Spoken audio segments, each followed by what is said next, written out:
He has arguably one of the better games of his career, easily his best game of the season. He drops 28 points off the bench as the Trailblazers grab the 131-111 victory over the Indiana Pacers. Welcome into the fifth quarter. Chris Burkhardt here with you. If you'd like to join the conversation, 503-248-0620 is the telephone number. Of course, you can hit us up on the Rip City Radio text line at 88528 or go to youtube.com and join the chat.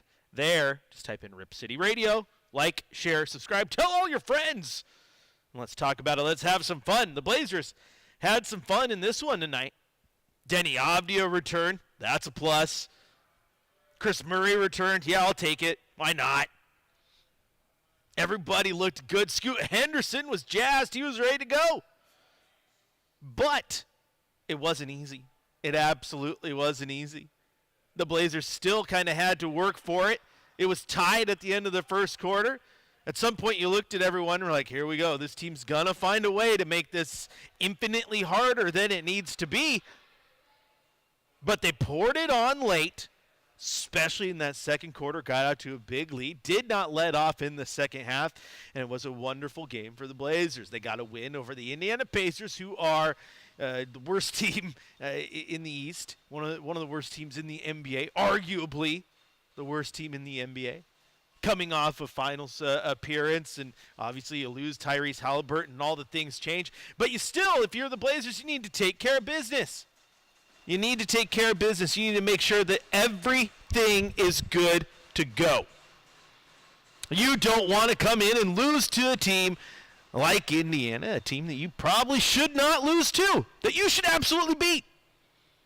So in the first quarter, it was tied. You're sitting there, okay, something's got to click, and then it clicked. The energy was there. Having Denny back was great, and then the performance from Scoot Henderson was wonderful as well. Let's break it down. Let's talk about it. It's time for the Rip City Recap.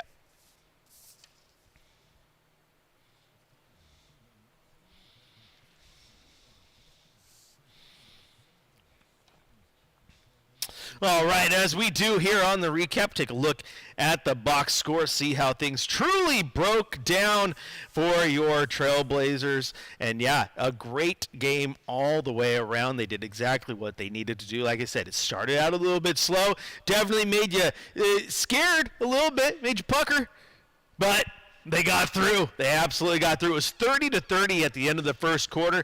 In the second quarter, they outscored the Pacers 39-22. Outscored them 31-28 in the third. It was 31 even in the fourth, and that was garbage time. Blazers emptied their bench. Young Hansen, Blake Wesley got in, had a great little two-man game that resulted in the most wholesome moment you may ever see. Blake Wesley getting the assist on a Young Hansen dunk, and then Blake just cannot contain his excitement and is running over there, jumping up and down, trying to get Hansen hyped, and then finally they just hug, and then Hansen hits his free throw because he was fouled as well, and Blake just totally keeps celebrating with him. Like, that was good to see. A little bit of camaraderie from the team. Points in the paint, the Blazers won 58-46. Second chance points in favor of Indiana, 20-14. Fast break points, 13-11 in favor of Portland. Bench points, 55-36. Most of those coming from Scoot Henderson. That was in favor of Portland. Turnovers. Neither team turned the ball over a ton. 14 turnovers for the Blazers, just 12 for the Pacers. Points off turnovers, 12 apiece. Taking a look at the individual box score. Pascal Siakam, 22 points, 6 rebounds, 5 assists for the Pacers. Jarris Walker, 14 points, 3 rebounds, and an assist. 16 points, 6 boards for Jay Huff. Andrew Nebhard had 14 points and 9 assists. 13 points from Micah Potter, 9 points from Aaron Naismith. TJ McConnell, the guy who just, I looked it up. I was like, my gosh, he's been in Indiana for like 7-8 years. Like, it feels like he got there yesterday. But he's just such a good, just competent backup point guard. He was 2 of 7 from the floor. He had 6 points, 3 assists. Not much more from the rest of the Pacers. On the Trailblazers side of things, Jeremy Grant, 21 points, 6 of 10 from the floor, 4 of 6 from beyond the arc. He had 2 rebounds and an assist. Also had 2 steals and 2 block shots. Toumani Camara, 7 points, 11 rebounds. He was 3 of 10 from the floor. 9 points, 11 boards from Donovan Clingan.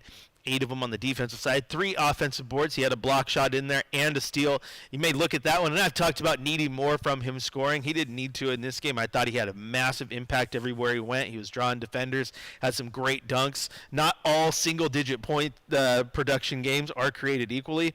Thought this one was a solid one from Donovan Clingan. Drew Holiday, 21 points, 3 rebounds, 3 assists, and a block shot, 5 of 8 from beyond the arc. Denny Avdia, a little rusty, understandable. He was 6 of 16 from the floor. He ended the night with 18 points, but he still had 5 rebounds, 8 assists, and 3 block shots, so the defense was there for him. And then on the Blazers bench, Scoot Henderson, a phenomenal game, and absolutely efficient as well.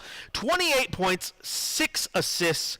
He had 3 rebounds, 0 turnovers. He had a steal. He had a block shot. He was 10 of 15 from the floor, 3 of 7 from beyond the arc, 5 of 6 from the line. Just a great game from Scoot Henderson. 7 points for Vit Krejci, 12 points for Robert Williams, who, again, the impact that man has. Yeah, one of the best alley-oops of the year, where Scoot just threw an absolute dart right to his hand as he's jumping up there, throws it down.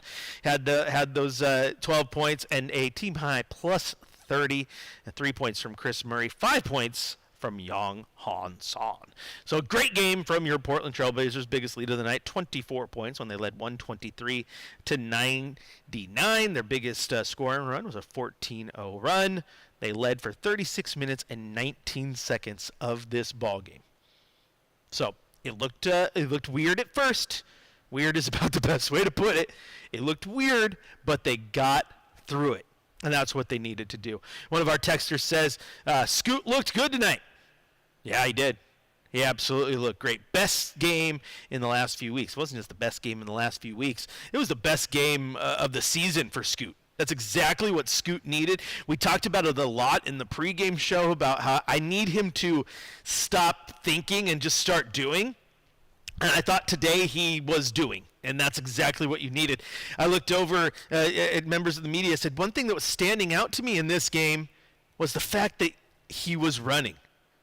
It wasn't trying to slow it down too much. He was trying to get out in space and push the tempo, and I thought that really, really benefited him. And then there at the end of the half, he had a shot which was I loved, because he got the ball with about 31 seconds left. Usually you're looking for that 33, 34 second shot, because then you're going to get that two for one. But he still figured, hey, if I can get this shot up, there's still a chance of that 2 for 1. Got an open 3, drains it. And then the Blazers ended up getting one final possession. He gets a 2-pointer. Quick 5 points. It was a great end of the half and just a great game from Scoot, and that's exactly what you needed from him. I said efficient. He scored. He passed the ball well. He didn't turn it over. Now, if he comes out on Tuesday and he has a bad game, then the sky is falling again. But games like this are why I defended him in the pregame show, why I'm not yet out on Scoot Henderson, because this was a solid, wonderful, great, whatever word you want to do to describe it, basketball game. A very, very good performance from Scoot. Best of the season, one of the best of his career. Games like this show you exactly why people have faith in him. Because, boy, he can change a game when he wants to. This is the Fifth Quarter. I'm your host, Chris Burkhardt. If you'd like to join the conversation, 503-248-0620 is the telephone number. Of course, you can go to youtube.com, type in Rip City Radio, join the chat there. And you got a text line. 88528. Send us all your text messages, your comments, your thoughts on this game. We'll talk about them here on your home of the Blazers. Rip City Radio 620. We're going to take a quick break. When we come back, we still got drive of the night, some scoreboard reports. We'll head to the coach's corner before it's all said and done.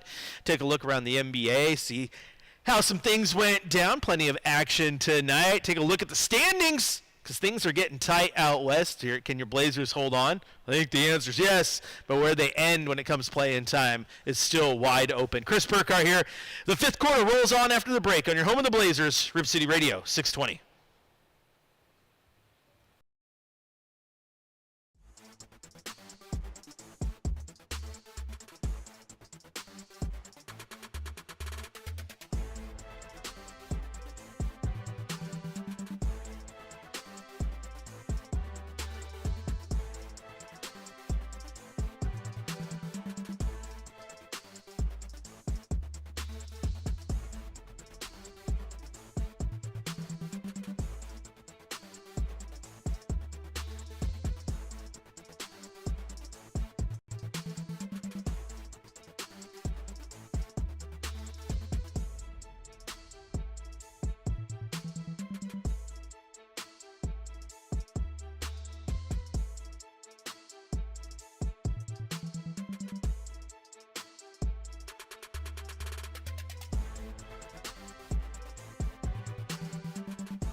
I don't know if Shacker is like just picking a good song or picking on me.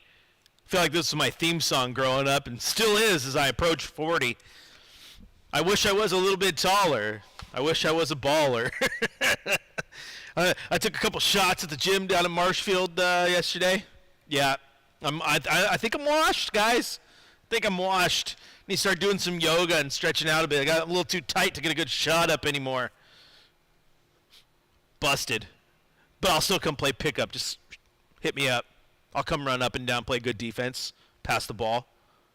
You watch out. This is the fifth quarter. I'm your host, Chris Burkhardt. If you want to join and talk about this beautiful Blazers victory tonight, all you got to do is go to youtube.com, type in Rip City Radio, join the chat, grab your phone, dial 503-248-0620.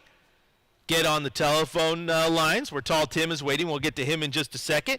And, of course, you can hit us up on the text line. 88528 is the Rip City Radio text line. Like I said, lots of love for Scoot and DC on the text line.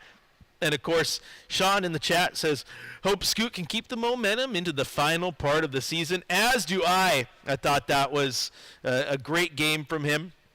And Sean doubles down on Veet Krejci as well. Says Veet looked good off the dribble, but the shot's still struggling. Veet looks good. The shot I'm fine with. I like his form. I like the shots he takes. It's going to fall. He'll be fine. He had a couple real nice ones today. He had the one pull-up in transition, just left it just a little long. He'll be fine. Like I just the textbook, everything's there. I feel good about it. Now we did talk about some fun stuff that happened in this one. Young Hansen, holy smokes! Blake Wesley and him both check in the final 5 minutes of the game. Huge ovation because everyone wants to see Young Hansen. Blake Wesley is just chaos. But controlled chaos, just energy in a bottle, just goes everywhere. It's a spark plug. Him and Young Hansen have been working on their two-man game, and they put it on display for our drive of the night. It's time for the fifth quarter Trailblazers Drive of the Night, presented by McCord's Vancouver Toyota, where they live by the slogan, we make it easy. Check out their inventory now at vancouvertoyota.com. Wesley walks it across, 128-109. Trailblazers in front. Walker defends it. Crosses behind his back. What a move! Dumps it off to Hansen with the dunk and the foul. Wow, what a crossover from Blake Wesley.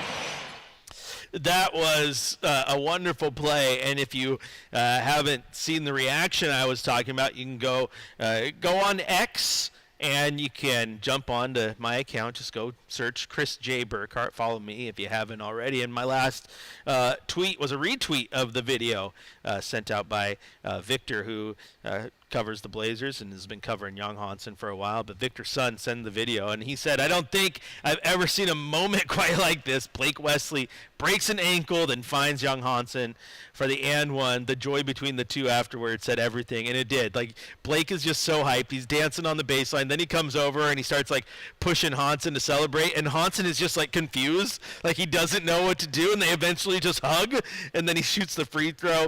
And after he shoots the free throw, they even show more joy, like just more celebration. It was absolutely beautiful. Timmy Hammock says, Chris J. Burkhardt, the J stands for J. I feel really dumb because as a massive Simpsons fan, I have never used that one or even put together that, Homer J. Simpson, Chris J. Burkhardt. But there's an entire episode dedicated to Homer trying to figure out his middle, what the J stands for, and then it stands for J. Homer J. Simpson. Thanks for that. Chad Dewing is down in section 113. He may join us here in just a little bit. And if you want to join us, just like he may, 503-248-0620 is the telephone number where we head out right now to friend of the show, Tall Tim. Tim, how we doing today, bud? Well, I was going to call during the road trip, but there were some stinkers there. I was like, all right. Guys, not your day today. Whew. We did, we got one? Was that one? Just Memphis? Is that oh, yeah. One Chicago, too? No, it was a bad one. Yeah. Ooh. And so hence, I didn't make it to the fourth quarter, so I obviously didn't make it to the fifth quarter. But here we are today with a kind of nice to see him come back. The first game back at home is always a little rough because you're pretty worn out, and you got all sorts of other stuff you're messing with when you get home. But I go, yeah, Scoot, really good to see him have some results. He always puts the effort in, and I mean, that guy's got chops if he can just get to that level where he's consistent. Like you said, every game he does something to show that he's a starter level and worth the paycheck. But he got results tonight, so I think that's going to go a long way to helping him his last few games. And then, of course, he's got, he just looks over and sees Dame on the bench every game, right? So there is a bit of a pressure on him, other than, more than any other player. So as far as Dame return, and just changing the subject just quickly, I don't know if you caught any of the San Antonio-Houston game, but my goodness, there's a stretch by San Antonio with Wembanyama. Wembanyama, that guy is, he's like on a different level than I think almost anybody in the league. He's like come down on a fast break and does a reverse dunk with about 4 Houston Rockets all over him. It's just incredible. So if I was a betting man, I think they'd get somewhere in the playoffs this year, just because they're so hard to guard, and it seemed like the guards have found a way to play together, which I was a little worried about when the season started. But it seems like they're pretty cohesive, so they're working out pretty well. Yeah, and it just again, once we got guys healthy, then it's going to be a question of, who's going to get minutes. If Shea was out there running, he's going to get his minutes. So there's a little bit of sorting out if we do get to the, in a play-in situation, everybody's available. I don't know have you heard what the deal is with Shea? What's his next steps? Or he's just going to shut him down? What do you know about him? There may be a chance he's ready for the playoffs if they get through that, but he's got to let that thing heal. The initial timeline was about, 4 weeks or so, which it's like 4 to 6 weeks, basically puts him out the rest of the regular season. So small chance, but we'll see what happens. You don't want to rush anything, of course. Yeah, and we got, it's weird, we were complaining that, we just didn't have enough guys to compete. Now we're at not that everybody's got everything together. The young guys have enough experience. I'm just saying that we almost have to figure out who's going to play all right, because we do have a lot of guys that can do something. Denny's been a huge part, and Drew, obviously, they all deserve minutes. Grant's been great, so it's going to be interesting how they're going to work out. Let's assume that they make it, and then they have a game or two. It'll be interesting to see who actually plays in the games and who gets the minutes, because there's a lot of guys out there now, which is good to have. Yeah. And you got another problem to solve. Yeah, no, Tim, absolutely. It is great to have, and thanks for the call. As always, it's one of those things that if you make it that far, Tim, and you get into the playoffs and you're worried about what your rotation is, I'm fine with that, because just getting that far is going to be great. And if Shea comes back healthy, it changes things, because he's come in, he's your second leading scorer when you got Denny out there. He's been absolutely solid. He has not been great on the defensive side of the ball, but he makes up for that by playing some really good offense at times. And, yeah, when you have a healthy Scoot and you got Shea, and then you got Drew, and you got Blake Wesley, and you have Denny, and you have all these guys, and those are good problems to have. But I do know one thing, that when you have Shea in and out of the lineup. You've had Scoot in and out of the lineup. Jeremy's been in and out of the lineup this year. Drew Holiday's been in and out. You had Blake Wesley for 5 games, then he missed most of the season. Finally came back there in February. You had Matisse Thybulle, who missed a large chunk of the season, and all these guys who come in and out. There's one that makes the most impact when he is in or when he is out, and that's Denny Avdia. I think you saw it again tonight. The way that he can put the ball on the floor, get to the rim, command a little bit of the defense's awareness, and open up the floor for some other shooters. He's a difference maker even when he's not necessarily filling up the box score. So it's good to have him back. Hopefully that back doesn't tighten up and he's still good to go on Tuesday when they take on the Hornets. But it was good to have him back tonight, and it was really, really good to see Scoot have a good game. Like, it was nice. After, again, we talked about him in the pregame show, and he's kind of become the hot button topic.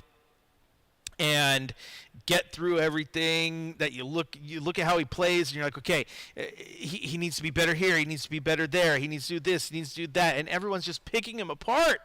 And he comes out and he has an absolutely wonderful game. Just a wonderful game. I like that, and hopefully moving forward it does get better. As my friend Keith in the chat, aka the Hood River Druid, Hood River Dude, Hood River Surfer, Hood River Keith, Rip City Keith, whatever you want to call him, as he says. Scoot! So he just chimes in the chat. It's nice when Scoot has a good game. Doesn't put all the naysayers to bed, but at least makes you realize that, again, that's why you haven't lost faith. That's what I told one of the texters. You know, games like this are why I am not completely out on Scoot yet. And one of our texters says, Scoot looked like the player the Blazers envisioned when they drafted him. He has filled his frame to handle contact at the rim. It's filled his frame. I mean, guy came in built like a man, even though he's, here, come here, young kid. Dude is an absolute tank of a basketball player. And like you said, filled the frame means he just got bigger. I keep putting it all together. I think the biggest thing for me today was the fact that he absolutely was not thinking. He was just doing. And we talked about that in the beginning of the show in game day. I liked the fact that he was just playing within himself, pushing tempo, which is one of his strengths. He was really leaning into it. When they had to slow the ball down, they'd get the ball out of his hands, kind of reset. But there was a lot of extra movement with that. Get it into Matisse's hands and then come back out there. Another quick little dribble handoff back into, like, even though you're going half court, it was trying to get rid of that iso ball with him out there today. I thought that was great. And those are things you need to do moving forward. Continue to do and keep getting better at, and you'll get better and better performances out of Scoot Henderson. I loved it. Yeah. Tall Tim talked about the San Antonio Spurs, what they did tonight. Let's take a look at what they did. It's time for an NBA scoreboard report. This NBA Scoreboard Report is brought to you by McCord's Vancouver Toyota, where they live by the slogan, "We make it easy." Check out their inventory now at vancouvertoyota.com. All right, let's take a look around the NBA, see how things played out for the rest of the league. Boston grabs a 109-98 victory over the Cavaliers. There was a pretty good highlight out of that one, though. James Harden throwing basically a three-quarter court alley-oop pass. Pretty beautiful. The Knicks lost to the Lakers 110-97. The Heat 121-110 victory over the Detroit Pistons, who are now 45-18. They're faltering a little bit. Can Boston catch up now that they got Jason Tatum? Things to watch out east. The Mavericks fall to the Raptors 122-92. The Wizards and the Pelicans battle it out with New Orleans grabbing a 138-118 victory in a battle of two of the worst teams in their respective conferences. The Magic 130, the Bucks 91. Paulo Banchero had 33 points in that one. The Spurs 145, the Rockets 120. Victor Wembanyama 29 points, 8 rebounds, and 4 blocks. Yeah, he's pretty good. He's pretty good. The Bulls 110, the Kings 126. Russell Westbrook, 23 points, 11 rebounds, 12 assists. That's what you get for going to battle with the reporters. Gets a little fired up. Has himself a triple-double. He's a Hall of Famer. Also, final In Phoenix, the Suns 111, the Hornets 99. That is the team that Portland will play on Tuesday. LaMelo Ball, 22 points, 7 rebounds, 6 assists. Devin Booker, 30 points, 10 dimes for the Suns. And the final score here in Portland, the Trailblazers 131, the Pacers 111. This Rip City Drive fifth quarter scoreboard report is powered by McCord's Vancouver Toyota, where they live by the slogan, "We make it easy." Check out their inventory now at VancouverToyota.com. Now, with how all those games played out, we can take a quick look at the standings as well. And your Blazers in 10th place in the West. They are 1 game behind the Clippers, 2 games behind the Golden State Warriors. Still time to catch up. The Blazers basically at this point can finish anywhere between 8th and 10th. Are they going to fall out to 11th? Could they? Mathematically, yes. Will they? Wisdom just says no. Right now, Portland with a 6.5 game lead over Memphis. A big lead over Dallas at 9.5 games. I don't see them losing 10 more games than Dallas down the stretch. I don't see them losing 7 or 8 more games than Memphis down the stretch. Memphis losers of 3 straight. Dallas losers of 7 straight. Meanwhile, Portland winners of 1 in a row. 5-5 in their last 10. Things are looking up. It's a good win tonight. It's exactly what they needed, and as all the texters and commenters are saying, it was just so darn good to see Scoot Henderson have a wonderful, wonderful game. This is the fifth quarter. I'm your host, Chris Burkhardt. If you want to join the conversation, 503-248-0620 is the telephone number. And, of course, you can hit us up on the text line as well, 88528. We're going to take a quick break. When we come back, we're going to hear from head coach Tiago Splitter and Chad Dewing, who's waiting in the shadows. I've turned on the bat signal. He is ready. He's come to save Gotham. We'll get his take on this game when we return here on your home of the Blazers, River City Radio, 620.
Welcome back into the fifth quarter. Chris Burkhardt here with you.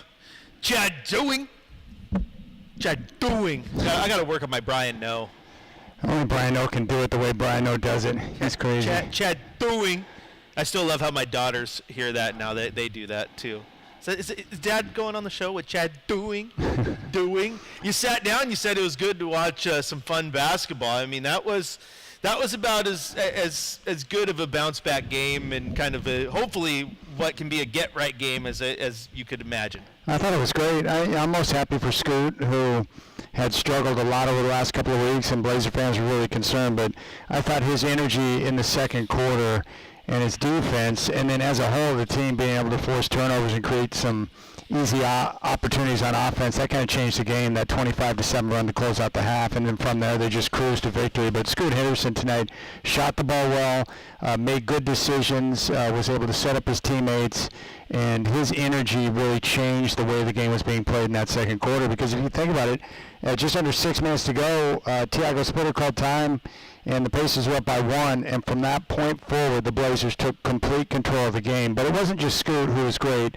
Avdija dishing out 8 assists in his first game back in 6 games. The combination of Klingon and Robert Williams was terrific.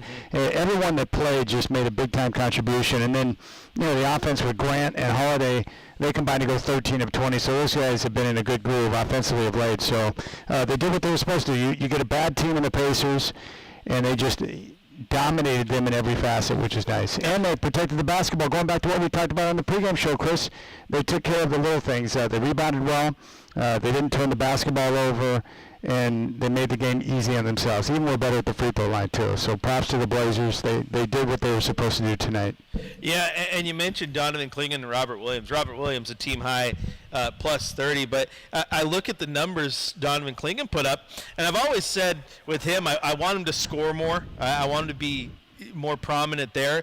But not all single-digit games are created equally. I think if you looked at this box score and go, oh, he only scored 9 points, I thought his impact on this game was absolutely massive. Yeah, it was. And he's starting to showcase some different elements of his game. There were a couple of screen and rolls where he was able to catch the basketball outside of the painted area, rolling to the basket. The one play, he went up for a jam, missed it, but got fouled. But he's showing a lot more confidence in his movement, and obviously his hands have gotten better. So I just like the way he's coming along. His rebounding is there. He's great on the offensive glass, but becoming more of a factor on the offensive end. And the rim protection, he'll be in the conversation for Defensive Player of the Year, and deservedly so. Yeah, and with Scoot, I don't know if you guys happen to talk about it or notice it on the broadcast yourself, but one thing I noticed today that felt a little bit different than previous games was he was pushing. Like, he was running. He was playing fast. He was playing up-tempo, trying to catch the defense off guard.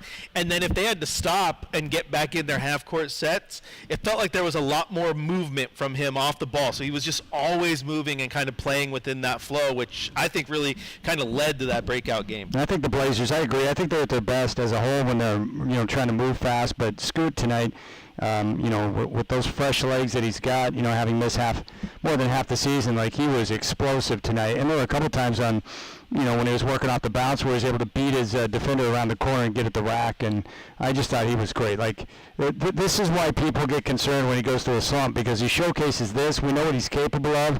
I just want to see him duplicate, more of these type of games as he continues to move forward. Yeah, and these are the type of games that make it hard for me to lose faith in the guy at this point in his career. Just a solid game, and I like the fact that, it started a little slow, tied after 1, but you got 4 quarters to play. They went through and had themselves a good game. So, yeah, Blazers grab a big win. They absolutely needed it. Now, I got to ask you, I saw your social media accounts. What led you to get up to Tacoma to watch some WIAA state championship hoops? Well, I've got a buddy who is basically born and raised in Tacoma, and he is the gentleman who he's in charge of all the hosts who host the different teams that come in for the tournament. And so he had reached out to me a few weeks ago and said, hey, you should come up and hang out with me. We'll be sitting courtside watching some tournament games. And I knew that Rainier Beach had the best player in the nation, Stokes. And so I thought, okay, and that's the one where J.J. Crawford, Jamal's son, plays on.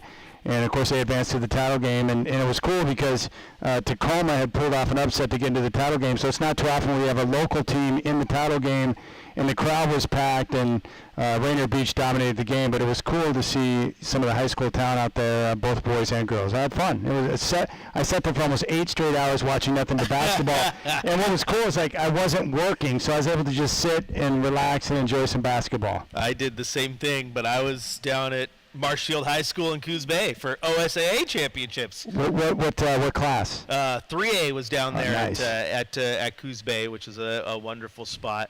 And so I sat there on that hardwood. I think I watched 6 straight basketball games, handed out some awards. It was a good day. I was asking where Stokes is going to end up college-wise. He's wanted by everyone, but there were some rumors popping out there that Oregon may be in the mix, offering him a sizable NIL package. So we'll keep an eye on that. NIL changing the game. But a big-time player. What I like about Stokes is he could take over the game and do everything himself, but he's a willing passer who does not put himself ahead of team and remains within the concept of what they're trying to accomplish.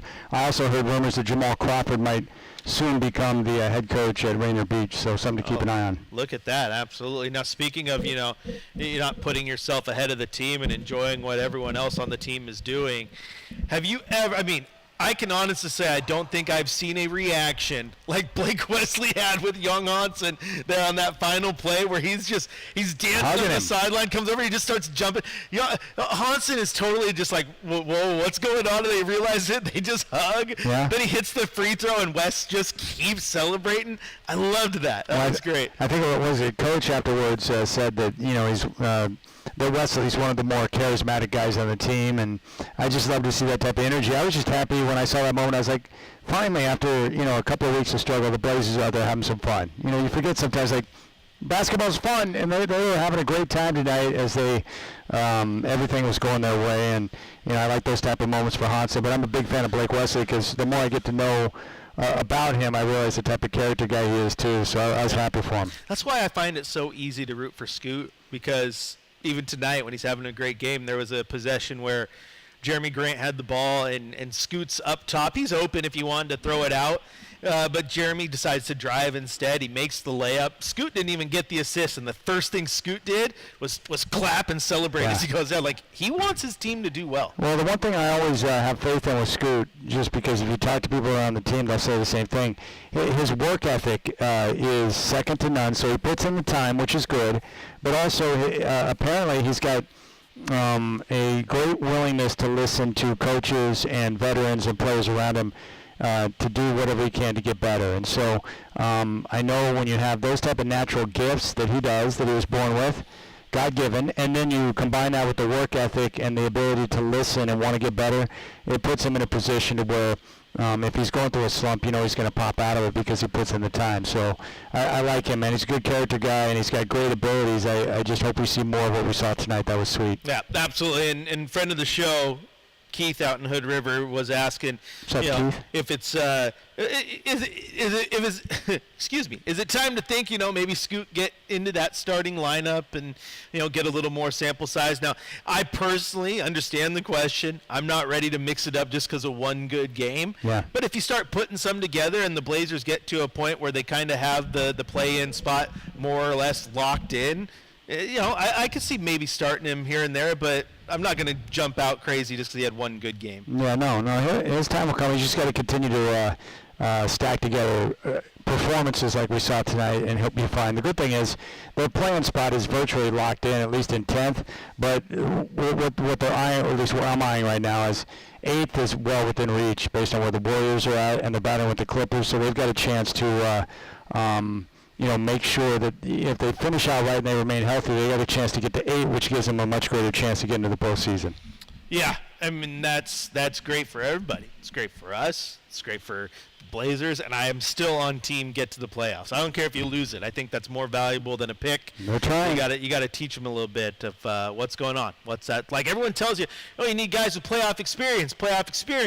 Well, guess what? Get to the playoffs, and you get some of that playoff experience. All right, if you want to join the conversation, 503-248-0620 is the telephone number, where a friend of the show, Sam in Portland, is joining now. Says he wish he would have came and said hi. What are you thinking coming and not saying hi, Sam?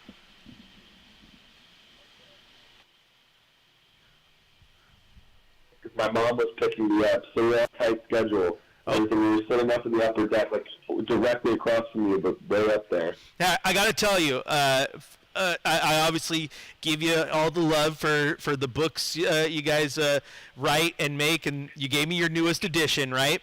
And I took it home, and you're going to enjoy this. I took it home, and I was going to put it in the background of like my studio when I stream, and I put it by the door to the studio, and I forgot to pick it up. And my daughter saw it, and she goes, Dad, is this a new version of the other book that we got a while ago? She was so excited to see it.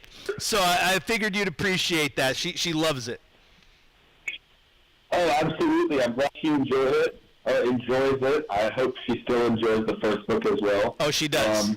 Who knows? Maybe there might be a third book. Who knows? Oh, look at that. That might be a tease. But my friend, what'd you see tonight? What'd you like? Well, I really, really like Scoot Henderson. Now, the last few games have been a little rough, especially with the three-point shooting. Now, I am a little bit influenced by my Instagram feed that shows me Scoot Henderson's ice cold from three. But I like that he kept the confidence up today. He kept it pushing, and it really paid off. I'm hoping that he pans out over the rest of the season as a good, at least, first, second option as a point guard. Because I know, we like having Holiday now, but 5 years down the road, Holiday will be, 40, 39? We need Scoot to develop. So I'm glad. 28 points set? Yep. That's stellar.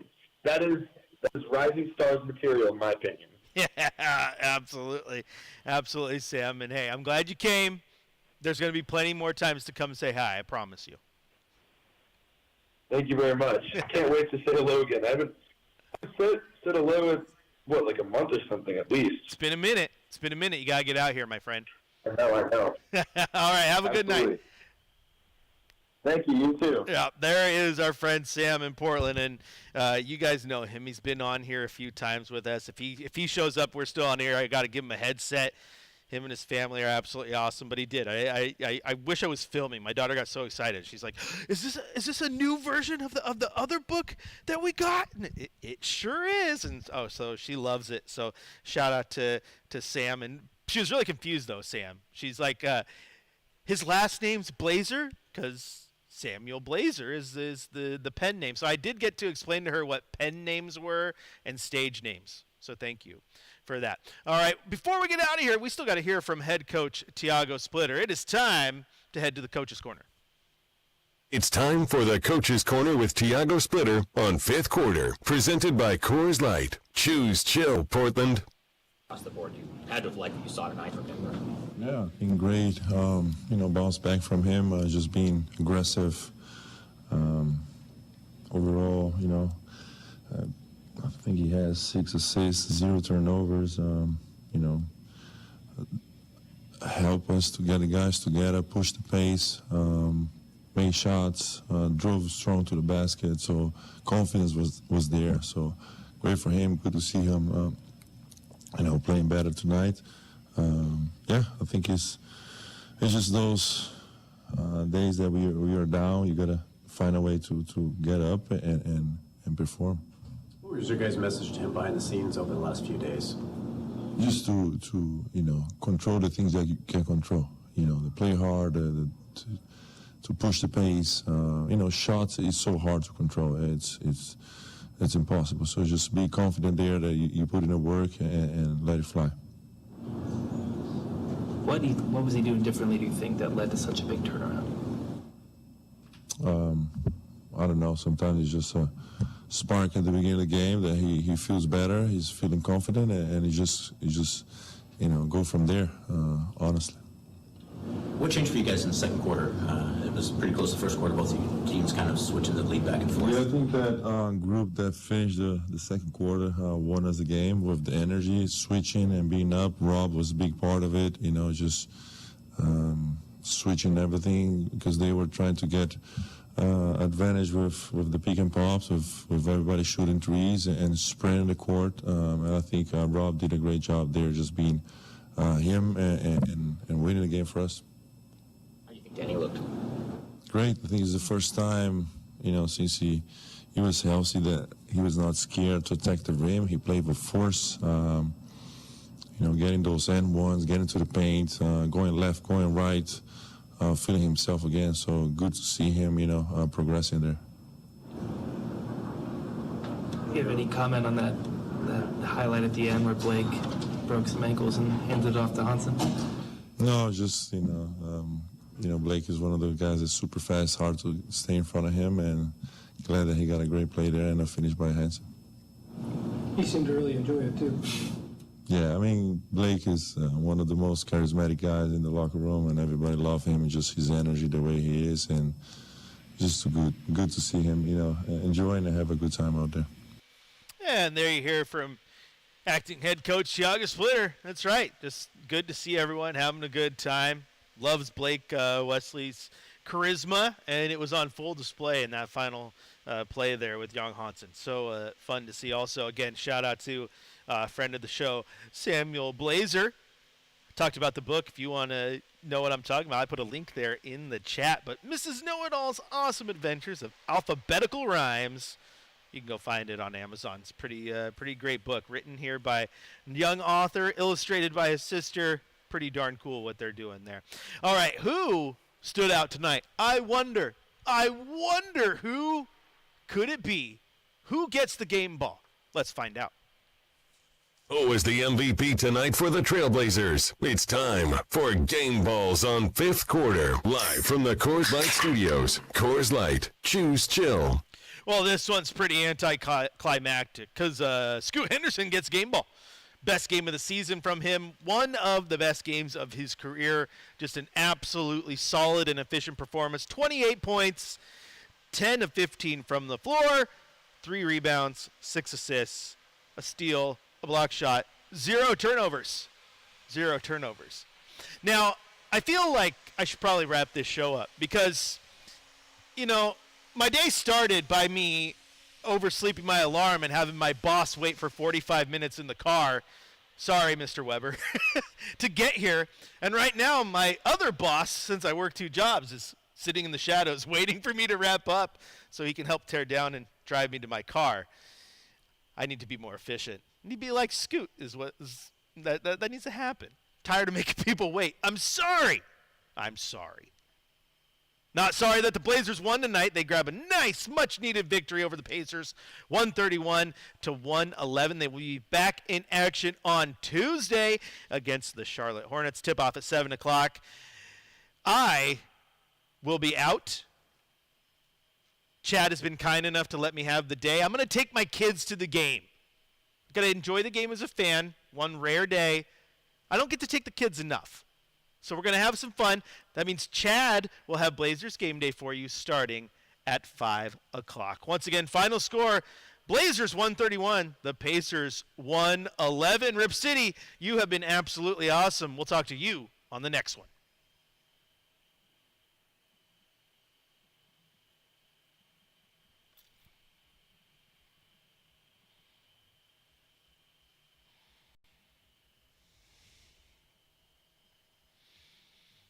All right. Yes, sir. Talk to you later. What?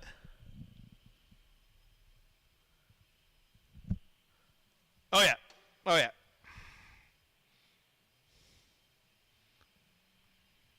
Sounds good. Bye.